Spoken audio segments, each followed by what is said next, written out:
जय गुरु जी, संगत जी, सभी को जय गुरु जी। शुक्राना गुरु जी महाराज का अनंतम अनंतम शुक्राना। ओम नमः शिवाय, शिव जी सदा सहाय। ओम नमः शिवाय, गुरु जी सदा सहाय। संगत जी, पहले तो आप दिए हुए नंबर पे अपने सत्संग शेयर कर सकते हैं और लिख कर भी भेज सकते हैं, लेकिन लिखावट ऐसी हो जो मुझे समझ में आ जाए और मुझे पढ़ने में दिक्कत ना हो। जय गुरु जी। और अगर आप अपने सत्संग सुनाना चाहते हैं तो आप व्हाट्सएप पर मैसेज कर सकते हैं कि आंटी हम आपको अपना सत्संग सुनाना चाहते हैं, तो मैं आपको कॉल करूँगी। दूसरा ये कि जब आपको ये लगे कि आपके सत्संग बहुत सारे हैं और आपको अपनी वॉइस में शेयर करने हैं तो आप लाइव कर सकते हैं, जो सबसे ईजी ऑप्शन है। जय गुरु जी। संगत जी, कई बार दिमाग में आता है, गुरु जी हमारी ज़िंदगी में क्यों आए? क्या हमें लग्जरी लाइफ देने आए, या हम जो मांगते रहते हैं गुरु जी से कि ये भी हो जाए ये भी हो जाए, क्या गुरु का आना इन सब चीज़ों के लिए था? या हमारी वो मन्नतें जो हमारे कहते ना, हमारे मन में विचार आते हैं कि कोई तो ऐसा हो जो हमें भी आके संभाले, तो गुरु जी क्या हमारी ज़िंदगी में इसलिए आए? आज मैं 2 प्रसंग आप लोगों से शेयर करने वाली हूँ और इस चीज़ का जवाब आपको शायद मिल जाए। और उसके बाद 2-3 सत्संग हैं जो बहुत प्यारे हैं। संगत जी पूरा सुनिएगा, क्योंकि सत्संग में गुरु जी की महिमा होती है। और जहाँ तक हम एक शब्द गुरबानी सुनते हैं ना कि बिन भागों के तो सत्संग भी नहीं लगते। तो सत्संग अगर आपको मिलते हैं, सत्संग आप सुन पाते हैं, तो ये सब गुरु जी की कृपा है और ये भागों से मिलते हैं। संगत जी, पहला प्रसंग तो ये कि एक बार एक इंसान जो बहुत परमात्मा का सिमरन करता था, बहुत जाप करता था, हर वक्त परमात्मा को याद करता था, और एक उसका अंत समय आया। और परमात्मा कहते हैं जब अंत समय आता है तो हम मतलब जब नाम जाप करते हैं और बहुत सारी चीज़ें करते हैं तो हम सोचते हैं कि हमें यमदूत लेने नहीं आएंगे, देवदूत लेने आएंगे। ऐसा ही हुआ, उसे देवदूत नहीं, उसको यमदूत लेने आए। जब उसको यमदूत लेने आए तो वो छटपटाया कि ऐसे कैसे तुम मुझे लेके जा सकते हो? मैंने तो पूरी ज़िंदगी इतना सब कुछ किया, इतना सब कुछ सिमरन किया, परमात्मा को याद किया, तो तुम मुझे लेने क्यों आए हो? मुझे तो देवदूत लेने आते हैं।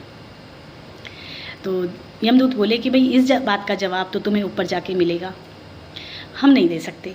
ऊपर जाके हिसाब किताब होगा और तुम्हारे कर्मों के हिसाब से तो हम ही आए हैं, बाकी ऊपर जवाब आप मांग लेना। जब ले जाके और यमराज के आगे खड़ा किया गया और वो फिर भी छटपटा रहा था कि मैंने तो इतना सब कुछ अपनी ज़िंदगी में किया, लेकिन मुझे क्यों यमदूतों को लेने भेजा, और जिनका मैंने सिमरन किया वो कहाँ हैं? तो उन्होंने यमदूत ने कहा कि किसका सिमरन किया है पहले वो बताओ। तो उन्होंने ये कहा कि मैंने कृष्ण भगवान का बहुत सिमरन किया है, बहुत मंत्र जाप किया है। तो बोले आप उनको बुलाओ। तो वो आए। जब आए तो पूछा कि भाई ये आप ऐसे कह रहा है कि इसने आपका बहुत सिमरन किया है और आपका बहुत किया है, ये इसको यमदूत लेने क्यों आए? इसको तो बेकुंठ जाना था।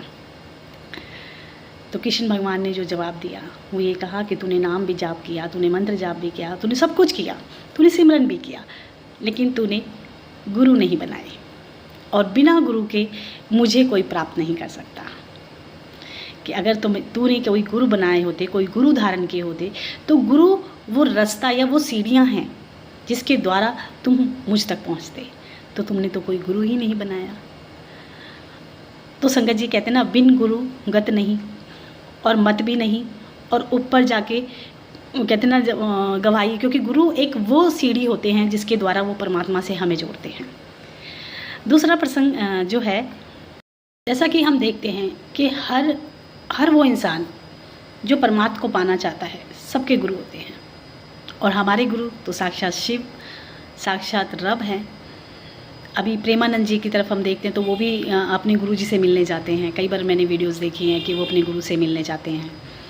राम जी के भी गुरु थे, कृष्ण भगवान जी के भी गुरु थे, और बड़े बड़े योद्धाओं के भी गुरु थे।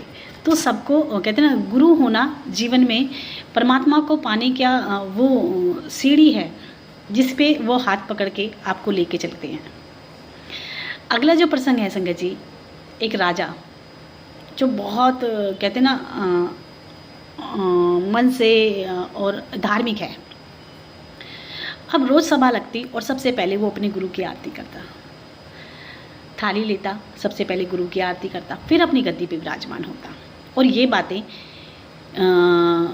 राज्य में बैठे हुए बहुत सारे जो लोग होते थे उनको अच्छी नहीं लगती थी, बल्कि वो उनको तो बिल्कुल अच्छी नहीं लगती थी जिनकी राय हमेशा राजा लेता था, हर बात में उनसे राय मांगता था।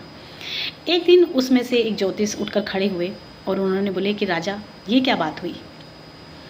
हमसे हर चीज़ पूछ के करते हो, हर बात में हमसे राय लेते हो, लेकिन पूजा तुम गुरु की करते हो, ऐसा क्यों है? जब ये सवाल पूछा गया तो राजा का मन थोड़ा सा भरोसा हिला कि ऐसा क्यों है। तो ज्योतिष ने कहा कि हम कई सालों से पीढ़ी दर पीढ़ी तुम्हारी राज्य की सेवा कर रहे हैं, हर चीज़ में तुम्हारे साथ ईमानदार हैं, लेकिन और हमारी राय के बिना आप एक कदम नहीं रखते हो, फिर भी आप गुरु को पूछते हो, लेकिन हमें कहीं नहीं पूछते हो। राजा ने कहा कि चलो ठीक है, इसका फैसला कल करेंगे और कल के दिन इस बात का फैसला होगा। तो राजा ने क्या किया, एक डब्बी ली और उसमें कुछ सामान रखा। तो सबसे पहले जो राज्य के बड़े बड़े प्रमुख वो थे, ज्ञानी थे, ध्यानी थे, ज्योतिष थे, सबसे पूछा कि तुम बताओ इसमें क्या है। तो जो ज्योतिष थे उन्होंने सबसे पहले कहा कि जहाँ तक मेरी मति है और जहाँ तक मेरी विद्या है या जहाँ तक मैं समझ पाता हूँ, वहाँ तक इसमें कोई लाल रंग का मोती है। इशारा था लाल की तरफ, लाल हीरा होता है उसकी तरफ। तो बोला इसमें एक चमकीला लाल रंग का कोई है, मतलब एक तरह से तुम हीरा भी मान सकते हो, इसमें वो है। औरों ने भी अपनी मत चलाई और वही सवाल का जवाब दिया कि इसमें कोई चमकीला पत्थर या इस तरीके से है, क्योंकि हम इतना देख पा रहे हैं। अब गुरु की तरफ जाकर पूछा गया कि गुरुजी आप भी बताओ। तो गुरु ने इनकार किया कि सही है, जो इन्होंने बताया है सही है, मुझे कुछ नहीं बताना है। बोला नहीं, आज फैसला होगा और मुझे ये देखना है कि मेरा गुरु बड़ा है कि ये बड़े बड़े ज्योतिष और ये जो हैं ये बड़े हैं, और अगर मैं आपकी पूजा करता हूँ, क्योंकि मैंने बचपन से यही सीखा है, अपने माता पिता से भी यही सीखा था, तो उसका कोई तो कारण होगा जो मेरे माता पिता भी आपकी पूजा करते थे और मैंने क्योंकि बचपन से देखा है, और वही चीज़ें क्योंकि मेरे माता पिता सिखा के गए हैं कि सबसे पहले गुरु का प्रणाम करो, गुरु की पूजा करो, तो इस बात का भी जवाब मिल जाएगा कि ऐसा क्या अंतर है आप में और इन सब में। गुरु ने फिर भी कहा कि कह तो दिया इन्होंने कि इसमें हीरा है, हीरा ही है, लेकिन बोले नहीं, आप बताओ जो आपका मन करता है, जो आपको लगता है वो बताओ। क्योंकि अगर आपने मतलब जो गुरु थे उन्होंने मन में सोचा कि जो चीज़ें ये बता रहे हैं और वही मैं बताता हूँ, तो फिर तो ये हो जाएगा कि इनकी देखा देखी मैं बोल रहा हूँ। तो गुरु ने कहा कि इसमें एक छोटा सा सांप का बच्चा है।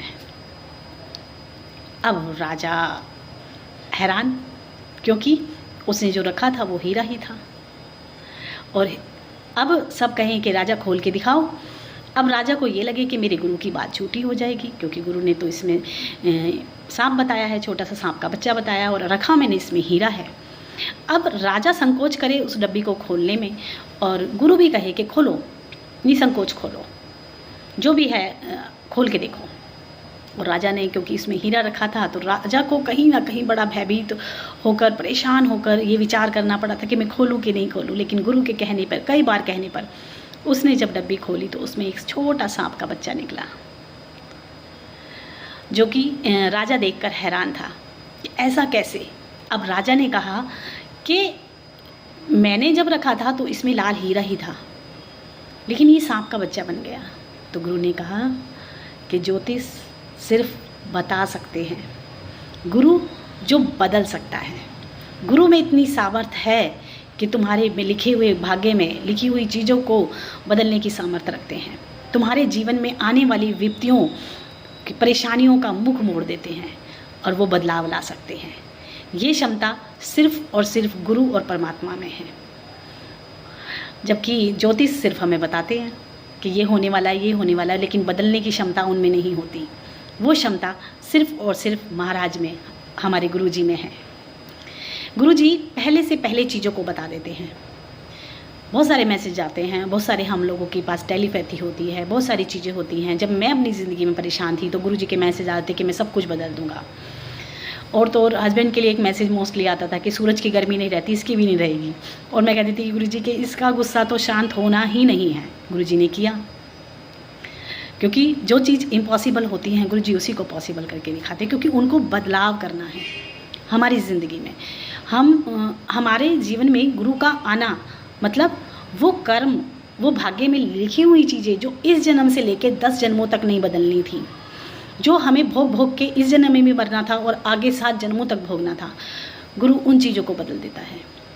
गुरु अपनी शरण में जब लेते हैं संगत जी, उनकी नज़र हमारी आने वाले 7 जन्मों से लेकर पीछे के 7 जन्मों तक होती है और वो हमारे प्यार और भरोसे को मांगते हैं कि सिर्फ तुम मुझ पे भरोसा करो और मुझसे प्यार करो, डरो बिल्कुल भी नहीं।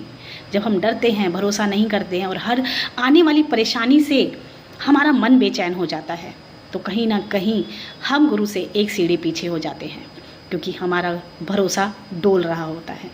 कहते हैं जिसके सिर ऊपर तू स्वामी, जिसके ऊपर ही सर पे हाथ है स्वामी का, उसको क्यों डोलना है, संभालेंगे मालिक। लेकिन जब जब हमारा मन बेचैन होता है, हम घबराते हैं परिस्थितियों से, तो संगत जी यकीन मानो जितनी सीढ़ियाँ आप चल के आते हो उनसे 2-3 सीढ़ियाँ हम नीचे गिर जाते हैं, क्योंकि हमारा भरोसा हमारे गुरु जी से डोल गया है। गुरु जी तो हमारा कल्याण करने के लिए, हमारे उन कर्मों को कटवाने के लिए हमारी ज़िंदगी में आए हैं, लेकिन हम उस गुरु को इतना नीचे ले आते हैं, उससे मैटेरियलिस्ट चीज़ें मांगते हैं, छोटी छोटी ऐसी चीज़ें मांगते हैं जिनका आज होना और कल पुराना होना बहुत इजी है, और फिर उसके बाद नई उम्मीद ये कि अब ये भी हमारी ज़िंदगी में आ जाए। तो गुरु जी कहते थे तुम मुझे इतना छोटा बना देते हो चीज़ें मांग के, जबकि गुरु जी हमारी ज़िंदगी में इसलिए आए हैं क्योंकि उनको हमारी सोल की जर्नी है, हमारी आत्मा की जर्नी है। आप इस शरीर को देखते हो, गुरु जी शरीर नहीं देखते हैं, गुरु जी आपकी आत्मा देखते हैं और उनकी जर्नी को देखते हैं, और उस आत्मा का गुरु जी को कल्याण करना है, जो कि एक गुरु के बिना मुमकिन ही नहीं है। जब तक जीवन में गुरु नहीं होते, कल्याण होना इम्पॉसिबल है, क्योंकि गुरु कहते ना परमात्मा से मिला कौन सकता है, जो परमात्मा से मिले हों और जो साक्षात परमात्मा हो। हमारे तो गुरु जी ही साक्षात परमात्मा हैं। तो गुरु का आना हमारी ज़िंदगी में बहुत छोटा बदलाव नहीं है, और कोई बिना मर्जी की गुरु जी के उन तक पहुंच नहीं पाता है। वो चुनते हैं अपनी संगत को, उनको पॉलिश करते हैं, उनको निखारते हैं, उनको संवारते हैं, और वो निखार और वो संवारना वो सिर्फ इस शरीर का नहीं होता, वो हमारी आत्मा का होता है, क्योंकि वो हमारी सोल से प्यार करते हैं। जय गुरु जी।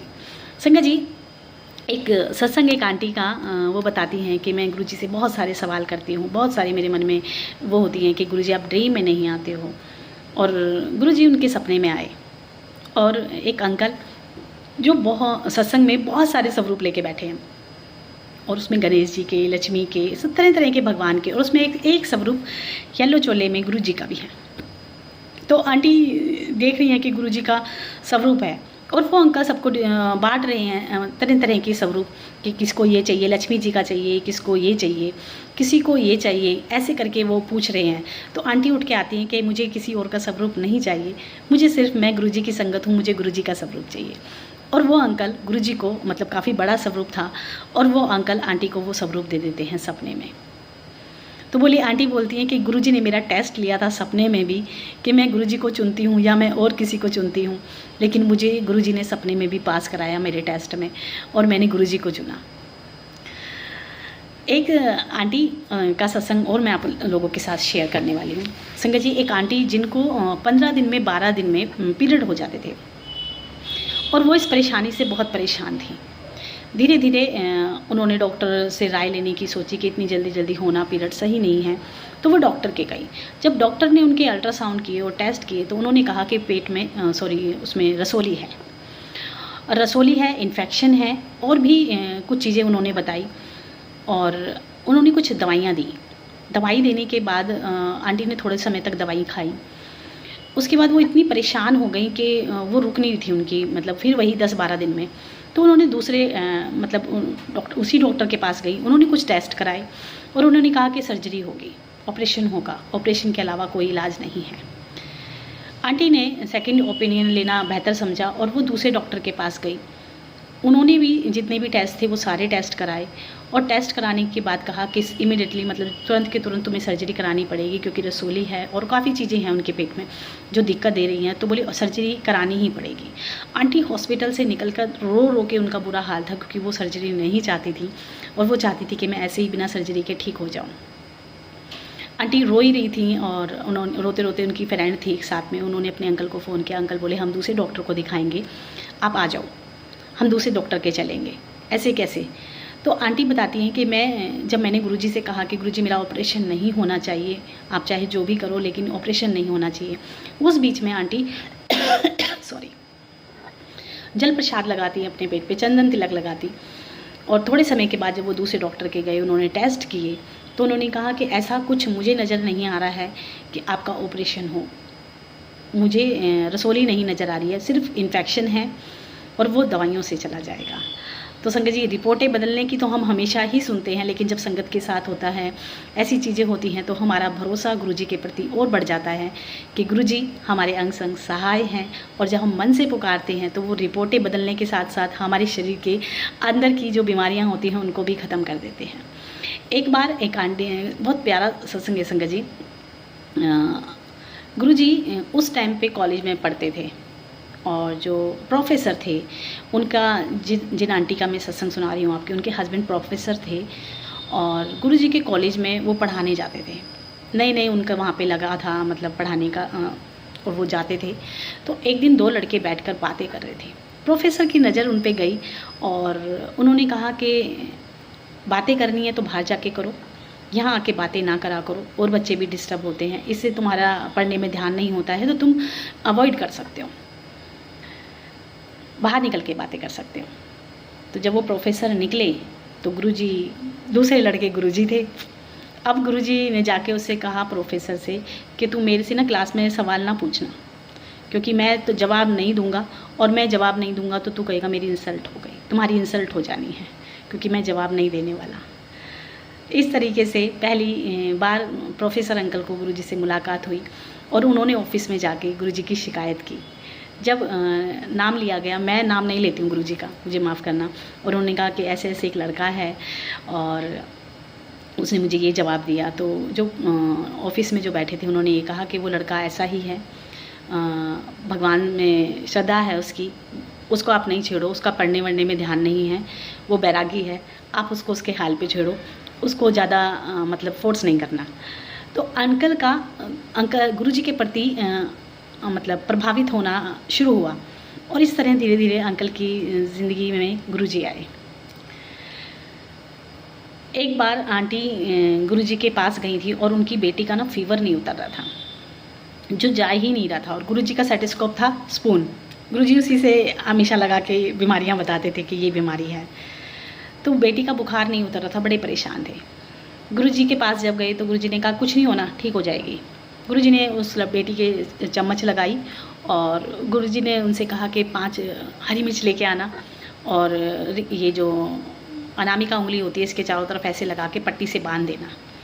दूसरे तीसरे दिन इसका फेस लाल हो जाएगा, आंखें लाल हो जाएंगी, आप डरना नहीं तीसरे दिन, और ये बच्ची ठीक हो जाएगी।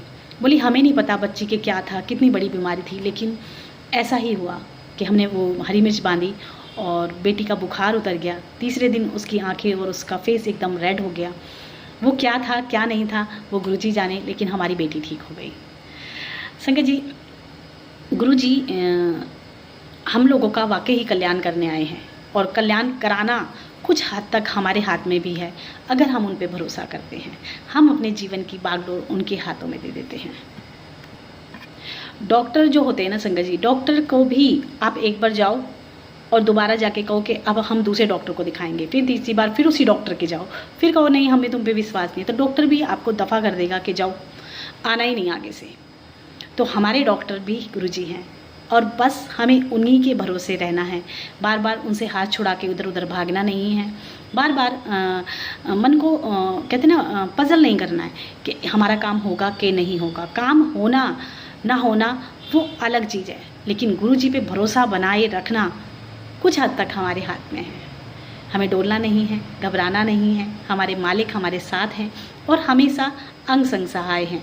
और गुरुजी संगत जी आने वाली परिस्थितियों से पहले ही हमें बता देते हैं कि आने वाली प्रॉब्लम है, और आने वाली प्रॉब्लम के लिए गुरुजी पहले ही एक प्लानिंग तैयार कर लेते हैं, लोगों को मिलाना शुरू कर देते हैं, लोगों को हमसे जोड़ना शुरू कर देते हैं, और आने वाली प्रॉब्लम से पहले तक ही एक प्लानिंग, एक रूपरेखा तैयार कर लेते हैं, और वो हम कब उससे पार हो जाते हैं ना, हमें पता भी नहीं चलता।